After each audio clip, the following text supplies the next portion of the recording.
So if we look at it, how is the government supporting for this? There is actually tremendous support from the government, especially in agriculture sector with tax breaks.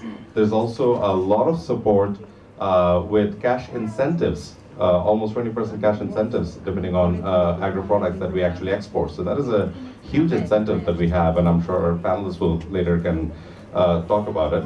At the same time, because of these things, even in the past 10 years, we have actually seen more than 500 new agricultural factories. We've seen more than 500,000 employment in these sectors. 200 factories that do export-oriented products of agriculture.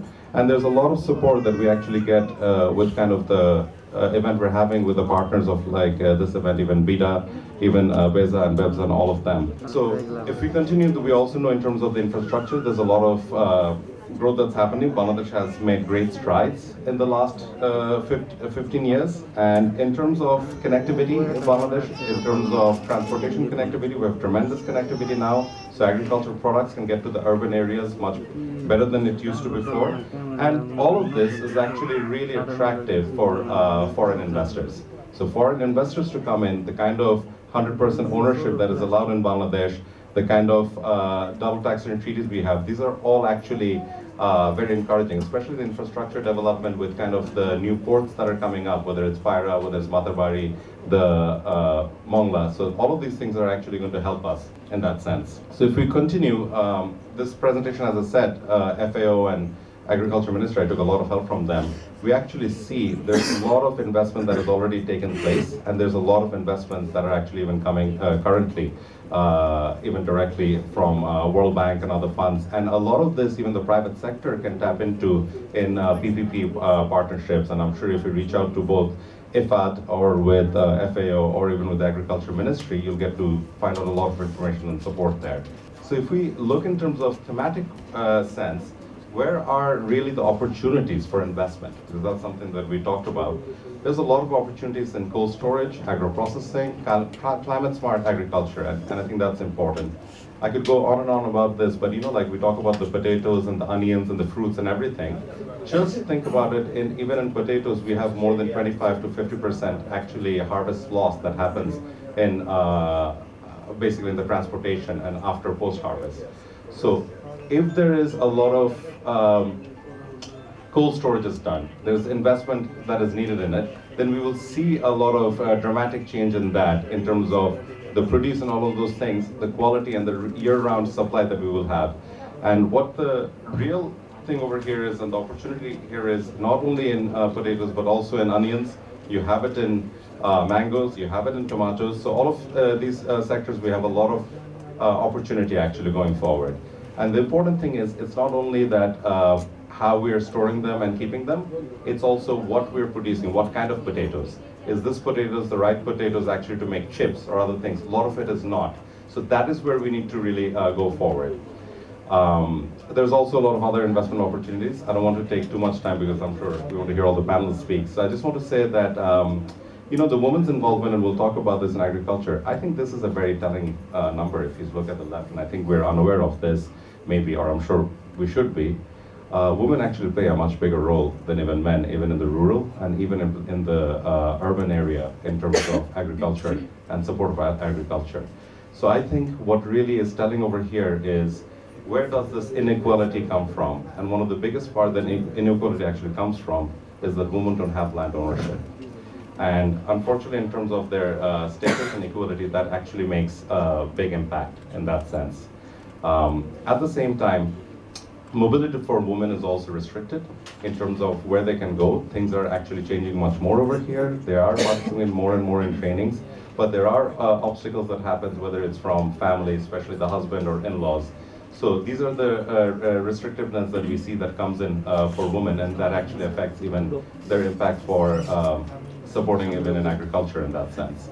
If we go on about it, I think women's participation is significant, as I said earlier, especially in livestock and poultry. According to the opinion of female farmer in decision making, where to buy or sell, that decision, even if they have the impact, depends on the male members. So those are the things that maybe we can talk about, and those are the things that needs to change. But the microfinancing institutions, as we know, MFIs over the years, has had a huge impact in supporting, especially whether it's in poultry, whether it is even in dairy, where they do support the woman in that sense. And we actually see, if you think about it, that if women had the same level of access as man, then the basic increase in yield would have been 20 to 30%. So the reason it doesn't happen is because they have control of less land. So I just wanted to end with that basically I think we see that there's a lot of involvement. Women have had the most contribution to the growth of vegetable production in Bangladesh. They play a really vital role in expansion of especially horticulture and gardening. And I think there's a high possibility that women actually can play a role, as we see with, as I said earlier, by 2030 we're going to see processed food having been an industry of $5 to $6 billion, especially with food franchises and other things that are happening. So even in the urban centers and all, I think women can play a much bigger role going forward. I don't want to take much more time than this. Thank you very much for listening. Once again, I really want to thank especially FAO and also the Agriculture Ministry, who both really helped me, especially if I name a few, Mr. Saso Martinov, the program manager of FAO, Ms. Ruka Akhtar, who is the National Gender Specialist of FAO. There's a lot of information that she has. If you want to reach out, I can give the contact. And also Mr. Ruhlamin Talukdar, the Additional Secretary of the Agriculture Ministry. And I think our Honorable Minister of Agriculture Ministry is a really brilliant man. This hand-in-hand initiative, which is a fantastic initiative. I had a wonderful opportunity to go to Netherlands with him last year and truly learned a lot. So I hope we can have an interesting conversation in the panel. Thank you very much, everyone. Thank you very much. I think we will start with our panel discussion, and we will start with our guest who's joining virtually, and that is Mr. Andreas Kouniniottis, who has joined us from Greece. For 5 generations, this group, the Kouniniottis group, has developed its expertise in cultivation, processing, packaging, and export of currants, sultanas, and a variety of dried fruits from around the world. They're one of the top 10 exporters of these commodities, and they're very, very big in Greece and elsewhere. The company now operates its state-of-the-art facilities using innovative systems and machinery of the latest technology. We're very happy to have you with us. Can you hear me, Andreas? Yes, no problem. Okay, great. Can you tell us a little bit more about how the global processing industry, since you joined in the 80s, how has it changed over the years, and where do you see it going? Right. Firstly, I would like to say hi to all the participants in the conference, and a big thanks to the organizers that made it happen, and I'm sure it's going to be a great success. I'm talking to you from Greece, which is far away, a small country. I just heard that Bangladesh was smaller than the previous speaker. Greece is actually much smaller, with only 10 million people, but with a big history, especially in civilization as it stands now. But let's go to our subject now. And I'm going to more or less focusing on the things that we have already passed and things that we know. Up to the early 80s, most of the world consumed fresh and tinned agricultural, meat, and fish products through, generally speaking, a small family grocery food store. Some of us can remember tin products sold in this kind of shops, like baked beans, like corned beef as meat, and like sardines in tin. Food processing at that time was focusing on mainly on cleaning and packaging. Heavy processed products with additive preservatives were mainly consumed and sold in US and UK. The 80s were dominated by the expansion of the supermarkets, and thus the need for secure quality products to satisfy the customers and avoid potential lawsuits forced the improvement of the processed food industry. This actually helped the food industry because supermarkets were implementing a lot of controls. That was the time where we moved from bulk to packed products. In the 90s, we have another movement. The semi-cooked foods were introduced and in the supermarkets. And the supermarket, which was a pioneer in that sector, was Marks and Spencer in England. And thus followed more, this trend was also followed by the other countries as well. In the next decade, supermarkets have introduced ready meals. You can go to a supermarket now in North Europe, in the States, in Canada, in United Kingdom, and you can find ready meals in the supermarkets on the shelves, as well as cooked products, cooked food in the supermarkets, also in store bakeries, where pre-baked products are also sold. That has been created by the need for individuals, which sometimes are alone and don't have a family, and families as well, that they didn't have time to cook at home. As housewives, a lot of times now, are becoming more part of the working force. In these 20 years, up to the beginning of the new century, processed foods were dominating the market in the developed world, with the rest of the world lagging a bit behind. However, most of the products were heavily processed with a large portion of preservatives and taste improvements as additives.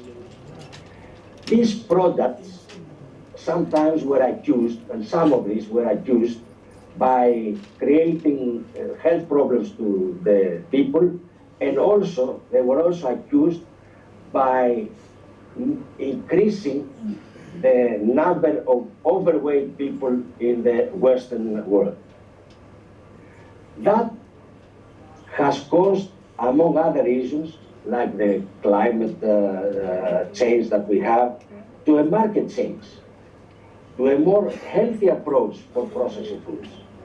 So, high-end solutions, improved food nutrition, and introduce natural preservatives that they will improve quality. Thank you. Also, Andres, in the interest of time, if we can, I think it's quite clear what you've said, that because in the 80s and since then we have evolved, right? We've become more environmentally conscious and we've tried to be more cognizant of who we're affecting. And it's not just business for business sake. I think that's very clear from what you've said. Can you tell us a little bit about your interest in the Bangladeshi market and where it lies exactly in food and agro processing? We would like to know that. Many of us would like to know that here.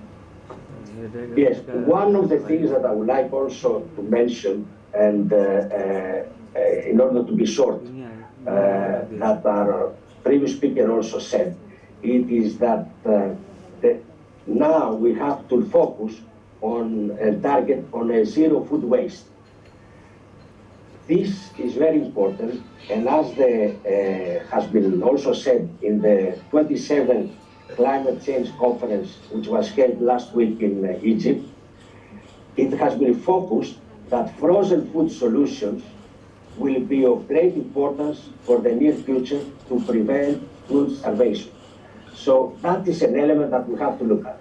For ourselves now, as in the Bangladesh, as we are active in dried fruit cultivation and processing since 1876, and at the moment we are exploring fresh frozen foods and vegetables market, we believe that Bangladesh has the needs and the potentials to implement such solutions in both agro and manufacturing level. The size of the country secures the sales volume, which is needed for successful investment, while the increased Bangladesh middle class gives the opportunity and offers to offer good products with better margins. Thank you, Andres, and thank you for joining us from Greece. Very kind of you. And we look forward to your involvement in the national markets and your entry as well. We will now move to our national players, but before that, Thank you very much. Thank you. Can I request all of you to turn off your cell phones or turn them to silent? It is not pleasant when we are in a discussion to have sound coming from elsewhere in the room. So please, that would be very nice. We now move to our national players. So thank you, Shushmita Appa and Uzma Appa, for giving us the time and coming here. Ms. Shushmita Anis, MD of ACI Formulations. ACI Formulations was established and incorporated in 1995. It offers crop protection chemicals in granular, powder and liquid forms, and as well as public health products, many of which we use in every household in the country from ACI. You're directly involved in offering farmers solutions that can help increase crop yield. And so you're directly working with the food security of the nation, which is so important, especially now. I think it's a very topical subject right now because as we now fight global price hikes and look at the supply chain of commodities and how it's affected globally. So from the time that you started working in agriculture and in crop management, crop care, what changes have you seen in the field and in the industry? First of all, good afternoon, everyone, respected guests, participants, and distinguished guests here. I want to thank the organizers for inviting me here. I want to say, first of all, see, we are directly working at the field level with the farmers. So over the past decade, if I may say, that because we day in and day out actually have meetings with them, interacting with them at the field level, the changes that we have seen over the past 10 years, if I kind of like block it and say, is that more and more women engagement is coming up. Actually, women by design, they were working there before. It's just they're recognized more. But certainly I would say right now, as we speak, the labor shortage in the field we see, it's increasing more. And more women are coming and helping in the field on the lighter kind of work. See, 65% of our crop is rice. In the rice, if we look at it in the pre-harvest stage, about 10% women are engaged in the seedling side, but 95% are engaged in the post-harvest. So there's a lot of activities, but these are not recognized in terms of, it's not tangible, they're not getting paid for it. But certainly, women are also working in the field on the leased lands these days, but we find the wages are 50% less. So that is one aspect of it. We see increasing trend in terms of engagement in the dairy sector for women, cattle being the first one. And you see, as the society is getting more they can afford, their purchasing power is increasing, the protein intake is increasing. So as a result, we see women are more and more getting engaged. They are influencing their husbands more in the crop management decision making. That is also a factor that we see. And I would say that some women are coming forward and doing a lot of seed processing. They are actively engaging in, not so much in fishery, but certainly in livestock, I would say. And in the other sectors, if they are engaged, the other women are kind of encouraging to bring in, especially Muslim women. Generally, Hindu women and Upajati, they are more engaged outside in the field. I think our religion, the Muslims, they tend to be more conservative. I mean, these are at first hand, I would say the basic changes. One thing I want to mention, because we do meetings at the Upajala level or at every field, the nooks and corners of Bangladesh, like say 30 farmers if we get, before there was no women in the meetings, let's say 30 out of 30 now we see about 5. There are women farmers who are actually sitting and listening to what are the best agronomic practices or the advices they are seeking. So that's a good sign. So they are coming forward. Thank you. Uzma Chaudhary, Director, Pran RFL Group. Pran is an absolute star when it comes to food processing and agro processing and export of our products.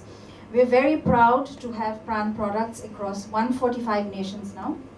Pran has its own sales and distribution in the United States, in Australia, in Asia and the Middle East, in Europe and in Africa. And you have a production plant outside of Bangladesh as well, in India. So in food processing and export, what do you think are our prospects as a nation?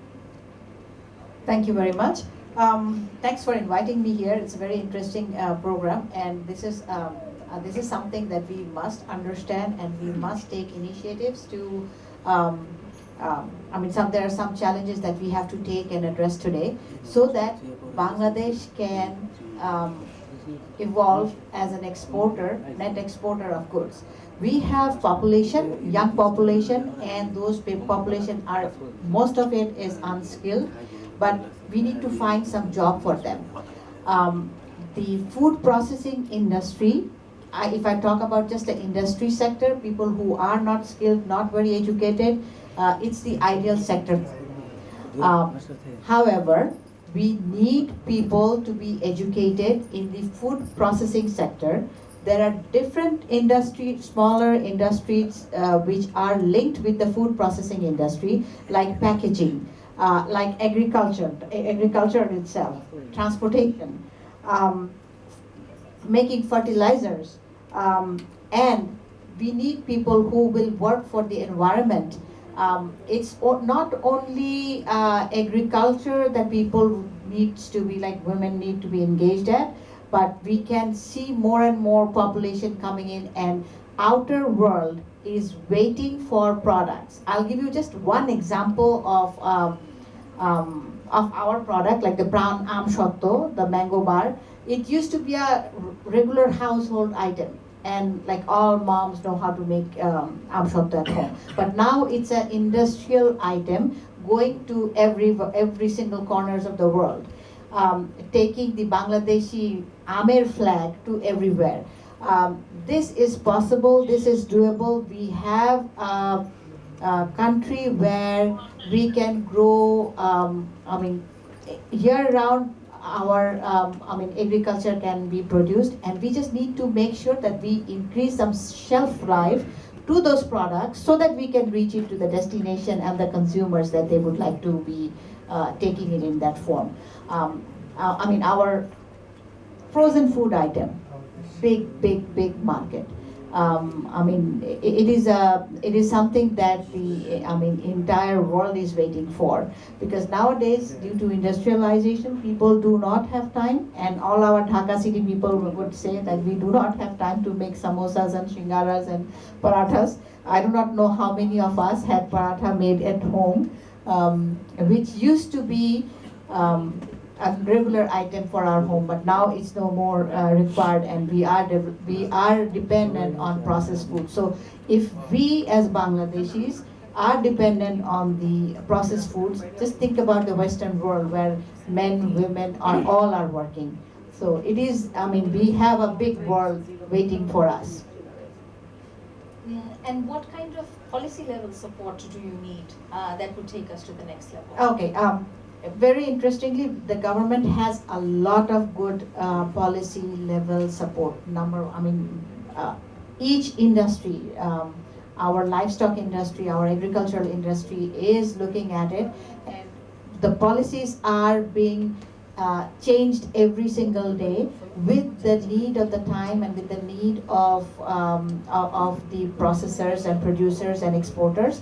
I would say there are some silly things in the policies which get overlooked, and when we bring it to the attention of the government, these gets addressed. And I will just give you an example. Small example would actually help you understand. We get cash incentive for exporting holud, morich, lal morich, but when we package it in a biryani masala, we do not get the cash incentive. Same thing with, it's just not inside the list, in the list of cash incentive. It's not a problem, it's just knowing and addressing and just continuous improvement that is required. And I would say the government is actively working on it. I will give you another example to make you understand. If I export muri, we get cash incentive. If I export chal, we get cash incentive, but when we sell jhal muri, we do not get the cash incentive. So these are like small policy change issues, but very small, that can be addressed very easily. Thank you, Ismapa. I would like to draw our attention to another side of food processing, which is F-commerce, food processing and F-commerce. Collectively, there are hundreds and thousands of women who process food at home and sell them as well. F-commerce in Bangladesh is a global phenomenon and recognized as such. It has captured as much as the 1/6 of the total e-commerce market in the country, which is about 300 crores BDT annually, according to the IDLC business review that was conducted in 2019. A lot of these F-commerce concerns are obviously run by women. And my company, CookUp, since it deals with home cooks, I know them very well, that they're making it at home, right? So I want to ask the panel, what do you think of agro and food processing inside homes? And then they're sold on Facebook. What are your thoughts on it? It's an evolving industry. We didn't need it yesterday, but we need it today, and we need it for tomorrow. It's something that, I mean, as people in the urban area are getting more involved in the industries, are contributing to the GDP, this becomes a need of the time. You gave the statistics, and the statistics tells us that we actually need it, and it will become a very big industry. Thank you. Inamai, would you like to add to this? F-commerce and women involved in making processed food from homes? Can you hear me? Absolutely. I'll just give one example with our example of Meena Bazaar, our supermarket chain that I'm involved with. You know, I think as Uzmapa here very nicely said, and 22 years ago when Meena Bazaar started, I think my grandmother could never believe that you could actually have the evening namra jetake nasta boli, that's actually going to be not made at home, but that's actually frozen and coming. And all the first ones that were done, that in Meena Bazaar, Agora, then it started coming, were all done by women entrepreneurs. Even certain small bread packaging and everything, it was all women entrepreneurs. So I think this whole sector, even going forward, and as we were talking about, if we actually have, even with our speaker, the foreign speaker talking about it, that we actually go forward for more supermarkets or more food processing happening throughout the country, we'll see more and more women entrepreneurs being able to contribute here. And same goes for even in through e-commerce, just like CookUps has done, others have done. We saw it in the pandemic. I think Facebook has played a huge role in Bangladeshi business, where you just see all the time how food is being made at home and then it's being delivered in the areas. And I think it's a huge business opportunity. Thank you. If we go back to Sushmita Abba, Ms. Anis, and we're going to ask some policy level questions now.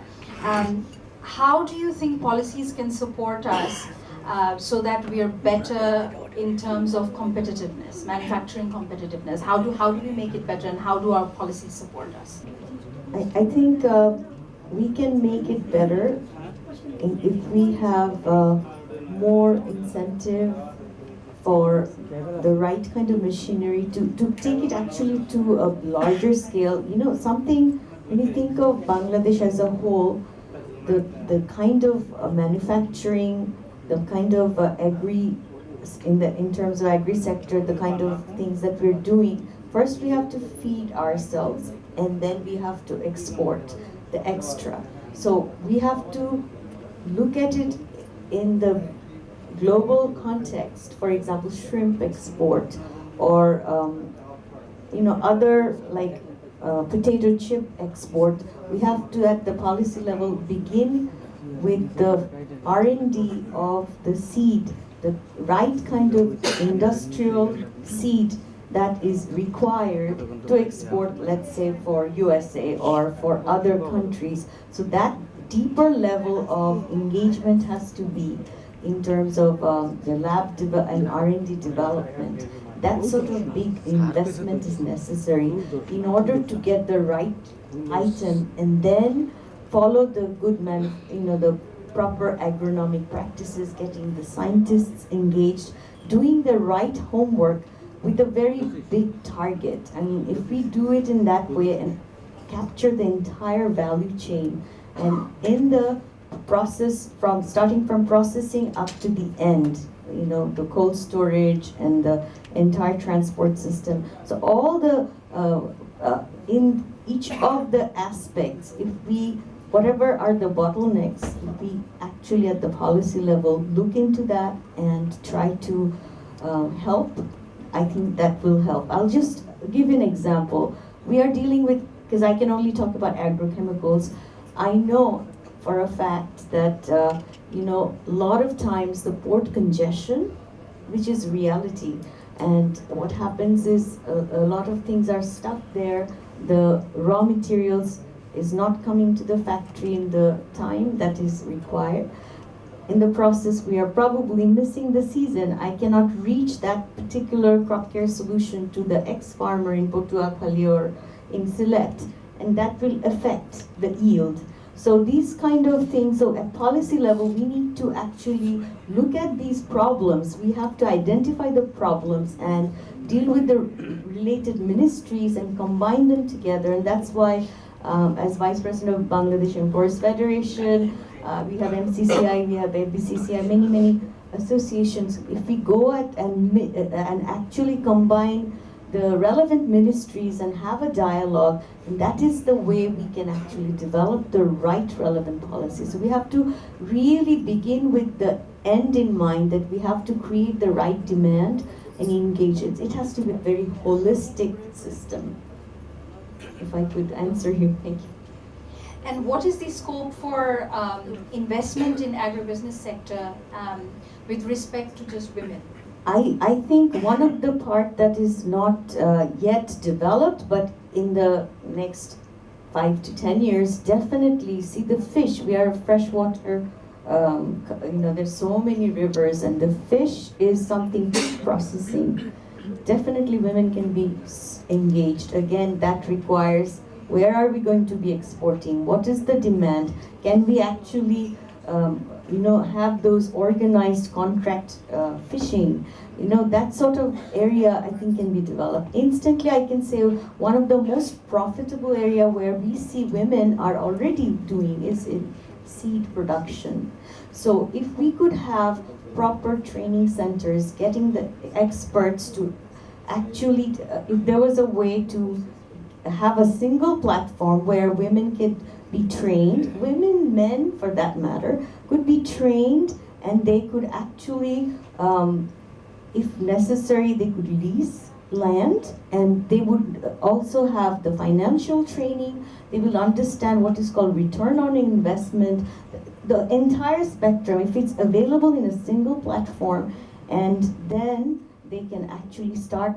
We could have many women entrepreneurs at the rural level, because the real success is to get those women who are there so they can do something within their own periphery, So this is where we want to give, especially at the Upojela level, they have the Totto Kendro, the information center. That is an area.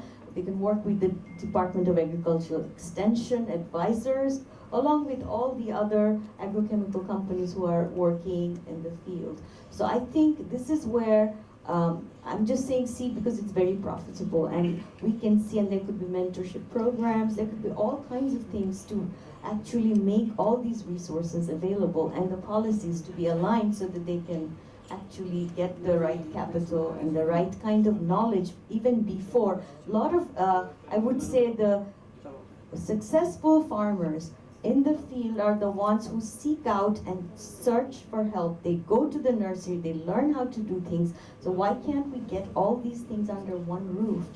And the government, I would request in that area to also invest to get these farmers together so that one can learn from the other, and then it's just a cycle. It will keep on increasing in terms of their economic contribution to Bangladesh. Thank you. I wanted to add one more point here.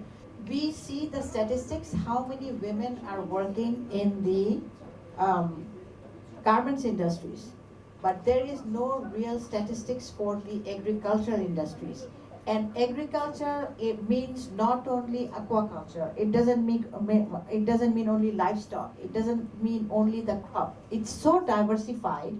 When the calculation comes, when the number of people comes, it is in a one sector or the other. We need to attribute, we need to give the recognition to the women who are working in these fields. And these are the ladies without any family support, without any childcare support, without anything else. They are already in the field.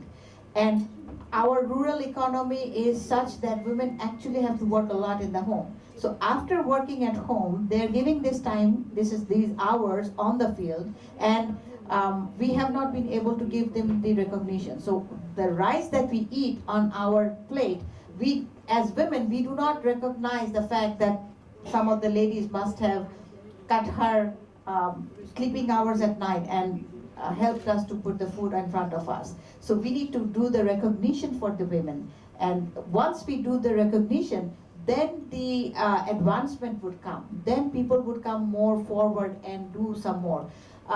In the rural economy where women are getting a little bit educated, they feel ashamed to work in the field. We need to come out of these kinds of norms so that people come back with more education, with more emphasis on the knowledge and doing the right things in the right time and learning the best techniques of producing something. These are the things that we can help. We can make sure that the regulations are such that we can improve those processes for agriculture. Yeah. Thank you. So we're nearing the end of the panel discussion.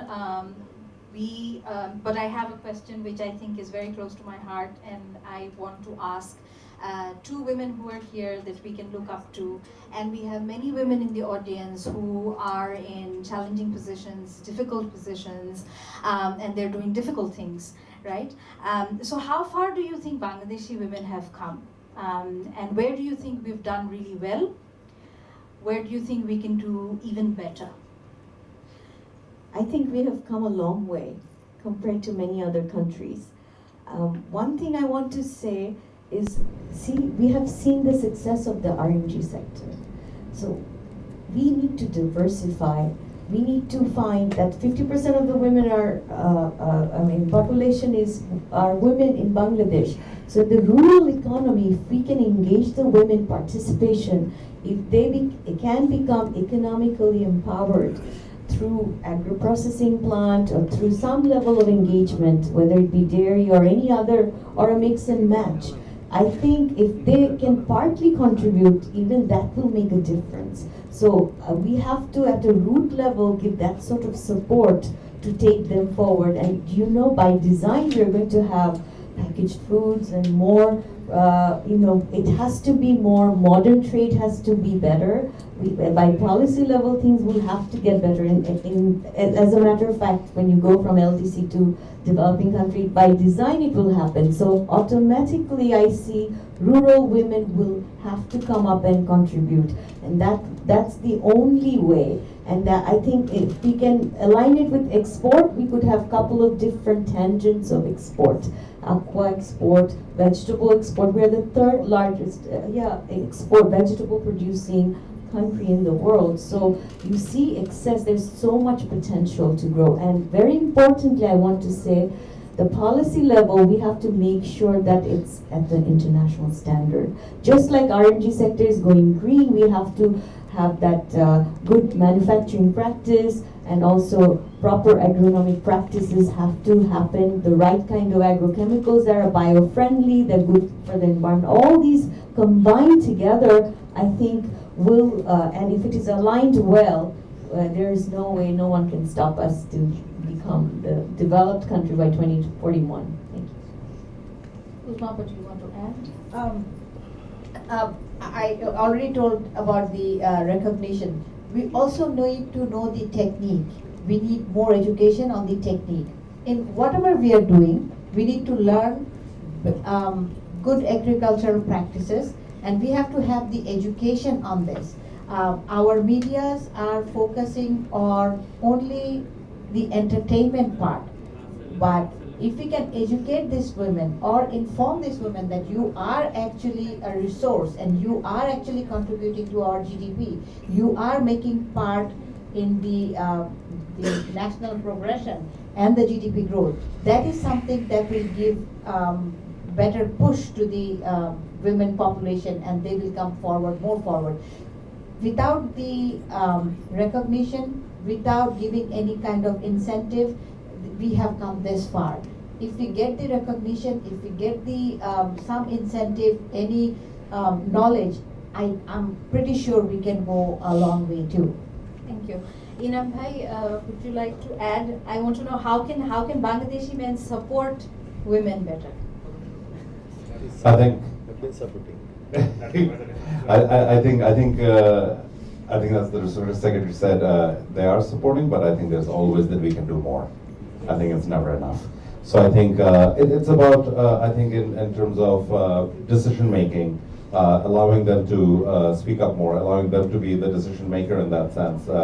I think those are the things that can make a very, very impactful way. So I think there's a lot more that men can do in terms of supporting women, and we have a long way to go. And I would not say that's only for Bangladesh, but that's for the whole world. One thing I just want to add in terms of just the policy matter, because they were saying, and because we have the respected secretary over here, is that, we talk about the agro sector, we're talking about the cold chain and cold storage. That's so important. And I am the president of the Bangladesh Supermarket Owners Association, and I'll just say one thing.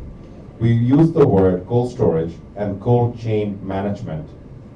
There is no chain if there's no supermarket at the end. Even we heard the foreign speaker, Andreas, speak, and how he was talking about the supermarket word. I counted, I think he said over 9 times. So just to give 2 numbers, ACI Shopno has done very well in the past 10 years, where now they have over a couple of 100 stores. But the number 1 and the number 2 supermarket chains in Indonesia, Alfamart and Indomart, I think Napa, you might even have an idea. One of them has 20,000 stores, the other has 18,000 stores. Actually, by now in Bangladesh, we should have had more than 15,000 supermarkets between like Shopnor, Agro, or Mina Bazar. In every single village, there should have been one. So actually, our policies have not supported that, unfortunately, over the years. If we don't go that, even the fact that we want to become the kind of middle-income country and actually do this food processing and go forward, that cold chain does get broken. So hopefully those support we can do. These are conversations we'll continuously have and we'll keep continuing to have, and I think that's one step we need to go further forward. Thank you to the entire panel. We will take some questions from the audience. Dr. Firdausi, she's representing FBCCI. She's also a scientist. Would you like to ask a question? I think you wanted to address the panel also. Thank you very much for inviting me here. Average person here. My father also instituted the business around 30 years back, and I've been working with him pretty much even before I understood what working means. But personally, I am really interested in agro, and I really want to diversify my business. And as the great panelists have already mentioned, that's exactly how a country develops, and we should be moving as well. So I just have a specific question about flowers. per se, because that was an idea that I really wanted to, I don't know, persuade myself. That is, for example, again, as the economy is growing and we are getting more and more used to the luxuries of the world, for example, our wedding industry and all this, the flower dependency in Bangladesh is becoming huge. And I know most of it, the exotic flowers that are being used in wedding industries and so on are all imported. And there's a huge tax on it and a huge logistics cost and transportation cost as well. That's pretty much where my motivation came from, and I started reading up on all the countries that the flowers are being imported from currently, such as Cambodia and so on. The question, please. Yeah, so my question was if any of the panelists had any ideas about this, because I tried to reach out to a few people, but I haven't really gotten anywhere. Not a lot of people have any ideas about this so far. So any point of contact from the government area where we could maybe follow up about this, or a point of research that was being conducted by any source maybe. It's basically just a point of inspiration and motivation from any of you. It would really help. Yeah, thank you. Horticulture Center. They have good resources. They can help you, and there are other people who are actually exporting, mainly in Joshore, Chinaitaho area. It's a very popular. Godkhali, but it is all imported plants coming to the Pune, Bombay, India, China, and they grow it. No, flower seedlings are growing here. I know that's fact. Okay. You can contact with me also. Yes, yes. Thank you so much. I will definitely follow up with her. Thank you. Thank you. আমাদের একটা প্রজেক্টও আছে BRCP, Bangladesh regional connectivity project. এখানে একটা গবেষণা হয়েছে, mister Mizanur Rahman, he is the project director. I think in the website you can find also his contact number and also email. ওটা বেশ কাজ করেছে আপনার ওই খামারবাড়ি এবং agriculture university scientist also involve. ওখান থেকে হয়তো ইনসাইট পাবেন বা কিভাবে আপনি গবেষণা করতে পারেন। এটা ভালো একটা গবেষণা হয়েছে। Thank you. Thank you so much. Thank you. Okay, quickly we will take one more question. Nasirappa. Thank you. I am Nasreen Sultana. I am also a proud member of Hookups as well, and also WEND, Women Entrepreneurs Network for Development Services. Assalamualaikum, everyone. I've been listening to all your, conversations. I just missed. You have spoken about rural women and the big players in the market. Yeah, the food processing industry. But I think you have actually should also take into account the middle segment, which are the SMEs like us, women entrepreneurs like us. A lot of women are actually attending this summit, where you will see that they are into food processing also. So you should actually take them into account, and I would actually request you to actually provide a kind of access to them, because at the moment what they're doing, they are actually preparing at home their food products, their spices and all that, and they're selling through Facebook, right? Facebook e-commerce and all that. But I think there should be, but they cannot grow. The expansion issue is always there, but they want to expand. So I think supermarkets like you, which is under your directory, then you can actually create something for them for homemade goods. I know you do keep, you have shelves for homemade products in your supermarkets, but I think there could be extension of those more, because they have to go through, I know, they have to go through a lot of certification process and all that, but you can educate them.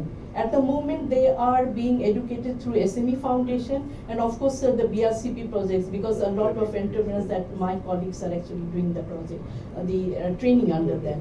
So I think I would request you to actually not to forget about that segment in the middle. Okay, thank you so much. Yeah. Certification is the only issue where we cannot usually take food cooked at home. There is some restriction, but in Vietnam, Singapore, they usually sell in specific areas, like in different areas. ধরেন মোড়ে মোড়ে বাসায় যাওয়ার সময় যারা working people আছে তারা যেন কিনে নিয়ে যেতে পারে, এরকম যদি কোনো একটা জায়গা আমরা তৈরি করতে পারি locally, ধরেন মোহাম্মদপুরে কোনো একটা, I'm just giving you an example, in Mohammadpur if you can set up a small stall like that, সিপির যেরকম মোবাইল কার্ড, সিপির যেরকম ছোট একটা স্টোর থাকে সেরকম একটা স্টোর নিয়ে as a combined activity collaboratively আমরা যদি ওখানে জিনিস রেখে যেতে পারি, people who are consuming they would know that somebody is cooking there or living their food item for sale. Yes, I know. I think ACI, আমি স্বপ্নর ইয়েতে বাইরে আমি দেখেছি, but I'm talking about other things, not this cooked food. I'm talking about spices. I'm talking about mango, fish. তারপর আমাদের একজন entrepreneur cashew nut করছে, এই টাইপের জিনিসগুলো যদি করা যায়, এই সবগুলির জন্য the certification is very important. Yes. So certificationটা আমাদেরকে আরেকটু available করতে হবে, and that I would request our BSTI can help us. BSTI can certify some of our products. If the BSTI certification is there, then we can keep it in the stores. Absolutely. আর আপনার নলেজের জন্য একটু বলি যে প্রজেক্টগুলো SME foundation আর বিআরসিপির under হচ্ছে, এই from top two and পুরো প্রসেসটাই কিন্তু তারা ট্রেনড আপ হচ্ছে। So it's not that they do not know. So এটা হচ্ছে, সো ইউ হ্যাভ মানে opportunities there to look for. Thank you নাই। Thank you. Thank you very much for the questions.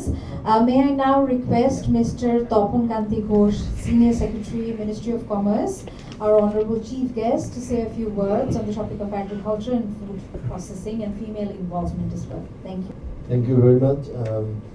I really feel honored to have the opportunity to talk in front of so many young entrepreneurs and also, the very resourceful panelists and leading figure in our, food processing industry and also coming from women folk. So I actually personally I'm a very I put great respect to the writings and works of Ishwar Chandra Vidyasagar and Begum Rokeya, the exponent of women empowerment, and so I really feel good wherever I can have the opportunity to talk to women entrepreneurs, women at large, and it's very I think it has got a lot of significance that in Bangladesh last 32 years the country is being run by women leader. I think there is no other country that for so many years the country is being run, and not only the honorable prime minister, there are other big leaders in the political arena, in the professional, in every profession. I think there is, and also in the high position. Even I think in some of the European countries you will not find women in some high positions. In the lower level jobs you will find millions, but in the high positions in business and in bureaucracy and in others, I think it's very, Bangladesh has done a unique thing, I think. And there was a question of supporting from the men. I think of course men have been supporting, otherwise it would have not been possible. But there is also much room to more support and allowing women, empowering them to do more on behalf of the women. And I think agriculture and women has maybe very not vice versa. I think it's a 1,000 years of relation, I can say. Maybe the first seed was sown by a woman 10,000 years back or even more. So it's very good subject, and in terms of policy support, I think both women and agriculture sector gets a lot of support from the government. Sometimes we call it the positive discrimination in the legal area also. If we see the legal framework of Bangladesh in favor of women being a woman, a human being. So these I think beyond going to a lot of technical issues, what Uzma said, I think I greatly appreciate her view that we should recognize and give respect to common people, not only women, even in our garment sector. The common people that I think last 50 years, they have been, they have been, they have transformed the economy in a significant way. If you say the garments workers, 4.5 million, the 10 million people that works outside Bangladesh and send remittance, and millions of people in the agriculture sector. These three sector of people, do we give them due respect? We should ask ourselves. Still now? I don't think so. So these all actually reflects in our, happening, that why we are being hindered in some of the issues, why we are lagging behind in implementing policies, because we don't give due respect to these people. I mean, majority of the people, maybe some of, very high class or very educated people or women, we see here, they are being respected due to their maybe social high position or education or their money. But I'm talking about the millions of people, millions of women, those who don't have much fortune. Do we give them respect, first of all? If we don't give them respect, then I'm not going to give you, that facility, or okay, please come, I will give you loan and all this. No, this comes later on. So after 50 years of independence, I think we should self-retrospect. Everybody, not only me, I think everybody in position particularly and also in beyond, that first we should give respect and dignity to the people, to common people. Because this is also our national goal and global goal. What does SDG says? Sustainable Development Goals. That no one would be left, behind.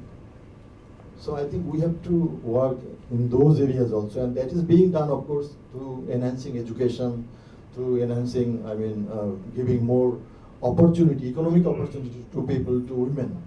But with this, the giving due respect, giving proactive response to women or the less fortunate people, that is all still lagging.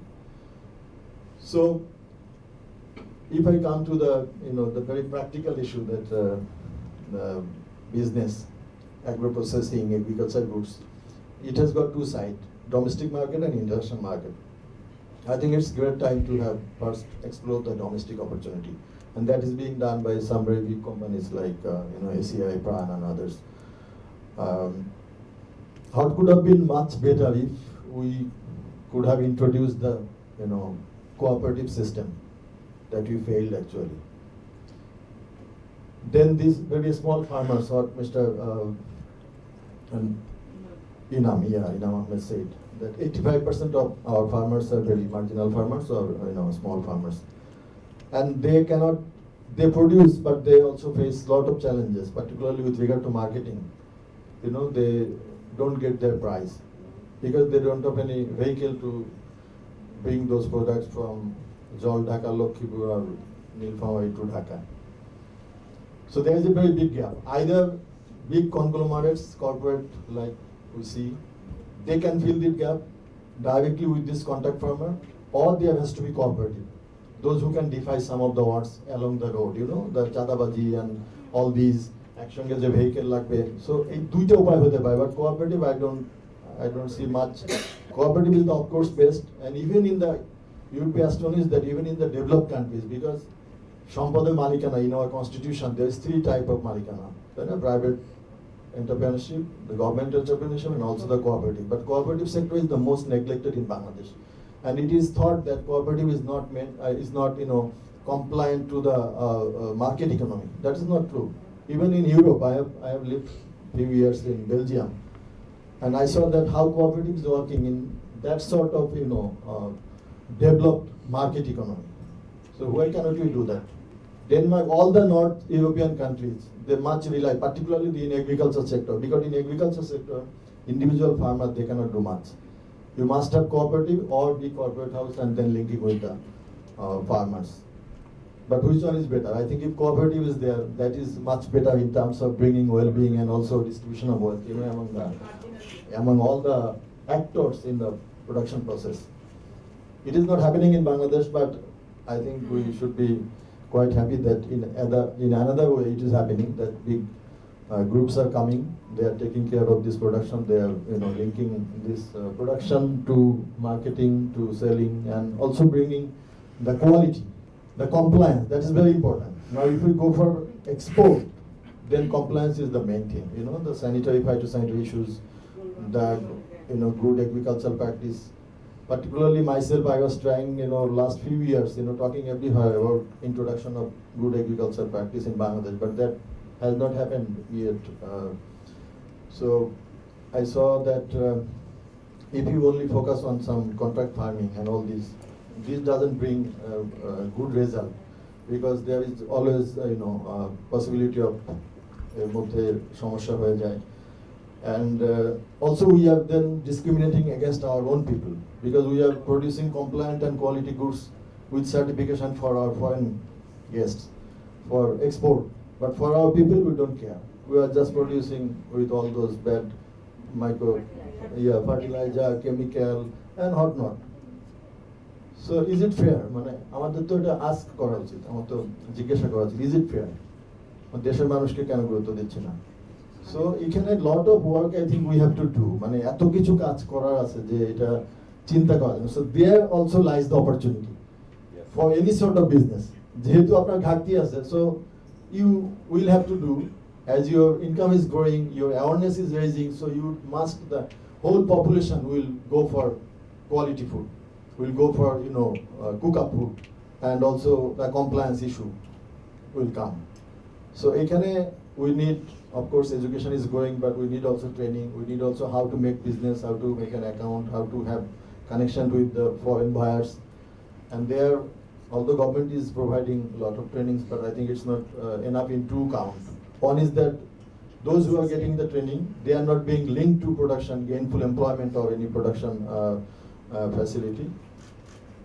And also, I think it is sometimes not, the employability of those training is not sometimes satisfactory. So if the private sector, I will urge that if the private sector gives training, of course I think they are giving, then they will better assess the market, the need of the market, and they will give training, they will make them employable maybe in their enterprise or maybe otherwise.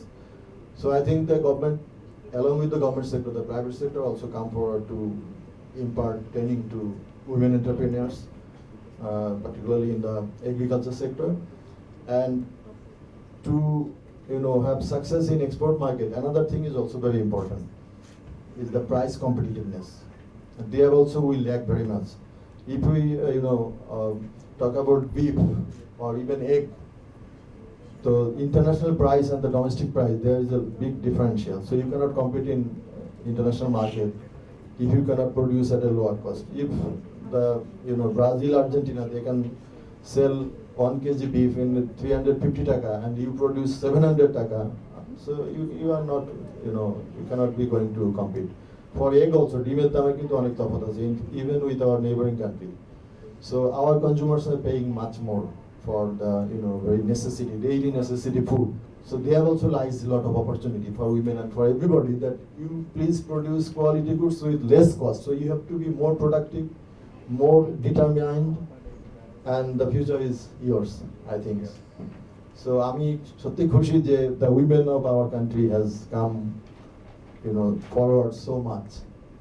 In every sphere we see our women doing very good. In South Asia we are the champion, the participation of women in the workforce. In South Asia we are the champion. Even with some East Asian countries, I think Bangladesh women are doing excellent. If we compare with our competitor countries like Vietnam or some other countries, even Japan. Actually, recently I visited Japan. I was a student of economics and we studied the economic development of 5 countries. Among them it was Japan. But I think the Japanese women not even compares with Bangladeshi women. Because what I have seen, although it was very short, short tour, that in the lower echelon of the professions, jobs, lot of millions of women, but in the Arabs, I saw, I met the JETRO officials in the economy, Ministry of Economy. I didn't see, many women in the upper level, almost.